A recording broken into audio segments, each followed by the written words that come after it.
Bonjour et bienvenue dans ce petit tutoriel, nouveau mini tutoriel pour vous montrer comment utiliser des deformers comme outil de modélisation et l'avantage qu'on a à utiliser ça pour modéliser. Alors ici on va faire très rapidement un petit plateau, un rectangle.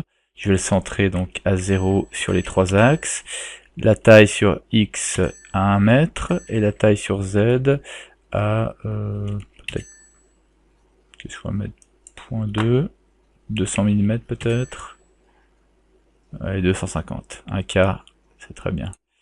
Donc 250 mm sur les Z, 1 mètre sur les X, et puis segments, j'ai mis 18 segments, donc sur l'axe des X, et sur les Z, je vais en mettre 2. On pose, on passe en mode Edge, vous cliquez deux fois sur les Edge, avec Y, outil de transformation universelle, vous prenez le petit carré, et vous allez éloigner ça, ça va nous permettre de créer des petites poignées par la suite. Et pour les dites poignées, on va rapprocher un tout petit peu tous les edges transversaux, toujours Y, et je laisse un tout petit peu plus de place sur les côtés. Donc voilà la forme de base. Cette forme de base, j'aimerais pouvoir la déformer et faire un genre de plateau avec des poignées un peu plus hautes, vous voyez, genre de forme un peu en vase comme ça. Je peux le faire en utilisant des formes bien sûr flex. Je vais d'abord sélectionner mes polygones. Je vais prendre ceux du bord par exemple. Hop, je vais prendre flex, je vais les monter. Je vais jouer avec les steps qui sont un peu violents ici. Voilà. Le problème, après je veux de nouveau faire une forme ici ovale. Je vais devoir prendre un bend. Le problème de tout ça, c'est que une fois que j'aurai réalisé ma forme, même avec tous les polygones que j'ai à répartir, même si j'arrive à faire une forme douce et équilibrée, si je le fais pour un client et que tout d'un coup mon client décide de changer d'avis, ça arrive, il y en a certains qui sont très très fermes sur leurs intentions, mais il y en a énormément qui changent d'avis, donc je serai bon pour refaire tout le travail. Alors, c'est là qu'intervient les deformers. On va prendre, donc vous cliquez bouton de droite sur votre objet, Add Deformer, Effector, on va prendre un Bézier Effector. Je sais que mon objet fait 1 mètre, n'est-ce pas? Sinon vous pouvez sur View aller ajouter le Dimension Tool. Le nombre de contrôles, j'en veux 4. Donc sur l'axe des X, oui. Et puis length, la longueur, 1 mètre. Comme j'ai bien équilibré mon objet au centre, je sais que mes poignées vont se trouver centrées exactement sur mon objet.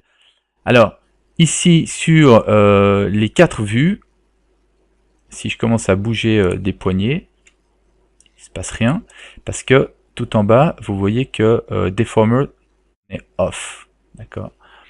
Ce que j'aime bien faire, plutôt que de l'activer et de le désactiver en permanence, c'est d'avoir, sur la vue modèle unique, d'avoir ici, vous cliquez sur votre petite roue dentée, donc les options, vous avez Enable Deformer, vous voyez on ou off, vous le mettez on sur cette vue et vous le laissez on, et sur l'autre ici, vous le laissez off. Comme ça vous permet de modéliser tranquillement, sans vous préoccuper des deformers, et puis de switcher d'une vue sur l'autre, de changer pour voir l'effet de votre travail. Alors, je vais prendre la première et la dernière des poignées, je vais les monter avec l'outil Y. Voilà. Ensuite, celle du centre ici, les deux, je vais les déplacer un petit peu. Et c'est là où l'avantage des poignées Bézier va intervenir, c'est que vous avez des petites... je vais me mettre en vue du haut pour être sûr de travailler sur... Pardon. Top. Vous avez des petites poignées, vous voyez des handles ici. Peut-être si je passe en mode wireframe, on les verra mieux. Vous pouvez cliquer sur ces poignées et venir rééquilibrer complètement la courbe. Donc avec un minimum de contrôle, contrairement à un spline deformer par exemple, ici vous pouvez venir chercher la forme idéale avec très peu de contrôle. Donc je suis très content, sauf peut-être pour la première et la dernière, j'aimerais aussi j'aimerais avoir une forme qui s'aligne. Donc je peux venir m'aligner sur ce que j'ai créé. Voilà, donc énormément de contrôle avec ces Bezier Handles. Okay, je reviens en mode perspective et en mode Advanced OpenGL, donc voilà ce qu'on a. Parfait, admettons que ça soit un petit plateau à sushi, j'en sais rien. Donc je suis assez heureux de la forme générale. Maintenant je peux revenir en mode quad et continuer à modéliser. On va donner de l'épaisseur au plateau, donc on sélectionne en mode polygone tous nos polygones. Et nous allons... alors il y a deux façons de faire, soit je peux créer mes poignées tout de suite, soit je les crée plus tard. Je décide de les créer plus tard, comme ça on verra d'autres outils. On va aller en mode polygone, thicken, on clique, on donne de l'épaisseur, et puis je peux décider de tout remonter pour que je sois exactement centré. D'accord, ça c'est pas mal. Ensuite, j'aimerais bien une forme un peu plus douce, donc je vais travailler en subdivision, et en 4 multiclacs subdivision. On va prendre majuscule Tab sur le keyboard, sur votre clavier, ce qui va transformer, vous voyez ici polygone, on est passé en 4 multiclacs. Et pour avoir plus de contrôle sur les bordures, là on a des bordures qui sont très molles, qui n'ont pas de définition. Je vais sur la vue du haut sélectionner mes edges, mes arêtes en haut et en bas de ma forme, et je passe en vue unique avec 0, ou avec la double flèche. On va aller sur Vertex Map, Edge Weight Tool, ici on est à 0, et puis en allant doucement vers la droite avec ma souris, je tire sur la droite, je peux venir durcir les arêtes de ma forme. Ok, donc 15-16%, 14%, 14 c'est pas mal. Allez, vous voyez on est un petit peu défini, mais ça reste un tout petit peu souple. Donc c'est bien. Si je vais vérifier, vous voyez qu'on a une forme qui est extrêmement douce et la déformation est très bien répartie. On revient en mode quad. Je vais revenir en mode, en appuyant sur 0 en mode 4 vues. Je vais activer la symétrie sur X, parce que on va utiliser Bridge, et ça sera plus pratique d'utiliser Bridge avec la symétrie, sinon les formes vont essayer de se connecter de la droite à la gauche. Pour la poignée, je vais faire un petit bevel, B, et éventuellement, comme elle est un petit peu serrée ici, je peux passer en mode Edge. Je vais aller sélectionner les edges qui sont sur les côtés, et toujours avec Y, l'outil de transformation, je peux venir élargir un peu ma poignée. Je peux même venir rapprocher un tout petit peu ici, voilà. On a toujours nos 4 polygones, on peut vérifier ici sur les statistiques sélectionnées. On clique, alors attendez, juste une chose que je vais faire encore. Je vais les ramener un tout petit peu vers l'intérieur. Vous voyez que la poignée ici sera très serrée autrement. Bouton de droite, Bridge, on clique, boum, voilà les poignées. Ok. C'est pas très propre ici, donc on va resserrer un tout petit peu.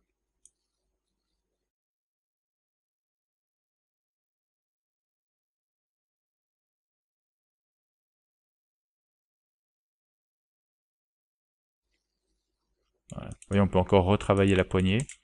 C'est pour ça que je ne l'ai pas fait avant, parce que ici on voit en temps réel la déformation avec les subpatchs, avec les subdivisions. On a nos petites poignées.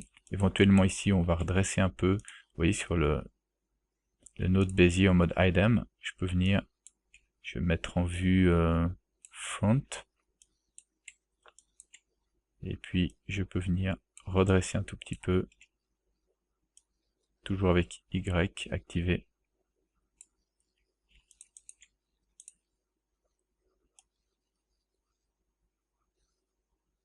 D'accord, vous voyez, hop, là c'est bien là.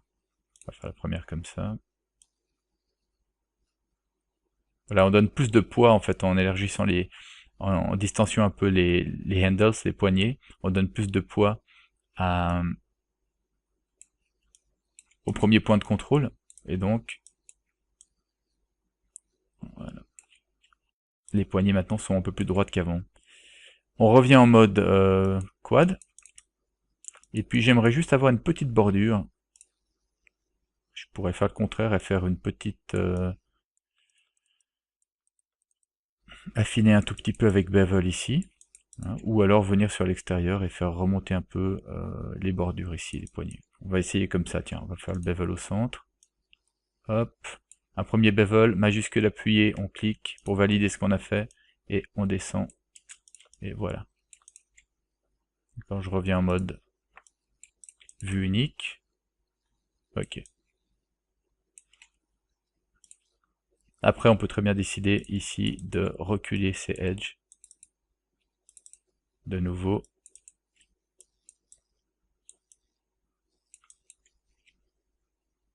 Avec Y, stretch, on va prendre celui qui est à côté aussi. Voilà, et on va donner un peu plus d'importance au centre du plateau. Ok, ça me va. Après tout, c'est pas un vrai travail, donc je pense que je vais être très content avec ce que j'ai. Alors, effectivement maintenant, l'avantage c'est quoi? Encore une fois, votre client change d'avis, il aimerait avoir une forme un peu plus ronde ici, les poignets qui reviennent sur l'avant, pas de problème, vous chopez votre poignet, mode item toujours, vous venez tourner, pardon, ok, votre poignet Bézier, vous venez bouger votre forme, vous pouvez faire toutes les modifications que votre client vous demande, rien n'est figé, contrairement à une modélisation. Si je l'avais fait en modélisation, ça serait complètement figé. Je peux revenir en arrière un tout petit peu avec des undo sur la modélisation, mais à un moment donné, je peux plus rien faire. Je suis coincé. Tandis que ici, je peux continuer avec les deformers à éditer ma forme. Admettons que vous deviez livrer cet objet avec sa forme terminale, où vous ne désirez plus faire du tout d'editing là-dessus. Donc il y a une façon assez simple de le faire. Vous pouvez dupliquer votre objet. Attention, vous êtes obligé de prendre vos handles aussi, vos Bézier nodes.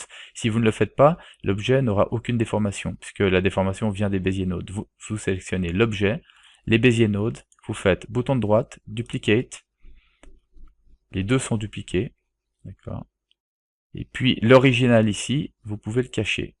Alors on va faire, on est en mode item, on va faire majuscule H, ça va cacher à l'écran tout ce qui n'est pas sélectionné, tout ce qui ne fait pas partie du deuxième groupe. Ce deuxième groupe, maintenant, on va lui donner une couleur pour pouvoir retrouver facilement les nouvelles poignées qu'on a fait après pour les détruire. Donc vous allez sur Edit Color, on va la mettre en rouge par exemple. Maintenant je peux distinguer les nouvelles handles des anciens. Alors, le truc maintenant, c'est de venir sur Géométrie, vous allez sur Freeze, vous enlevez Tessellation, on veut pas du tout, on veut garder notre subdivision, on n'a pas envie d'avoir plus de polygones que ça. Et puis vous pouvez garder Freeze Deformation. Ok, instantanément, regardez, le Bézier est désactivé, vous pouvez le détruire. Vous pouvez détruire toutes les poignées en rouge qui ne vous servent plus à rien. C'est pour ça qu'on les a changées de couleur, pour pouvoir les reconnaître facilement. D'accord. Maintenant, vous avez cet objet qui est, on peut l'appeler Frozen, par exemple. Ok, et ça, c'est l'objet original. Celui-là, je vais le placer loin de tout ça. Attendez, il faut que je fasse un U pour unhide. Voilà, il veut pas. Bon, je peux ramener les poignées éventuellement près de celui-ci. Voilà. Donc voilà notre objet fini. Et voilà celui qui reste éditable. Ça vous permet de garder une instance de votre objet que vous continuerez à modifier selon les besoins du client. Et puis une instance de votre objet qui, lui, n'a plus besoin des deformers et qui est freezé, qui est gelé dans sa position définitive.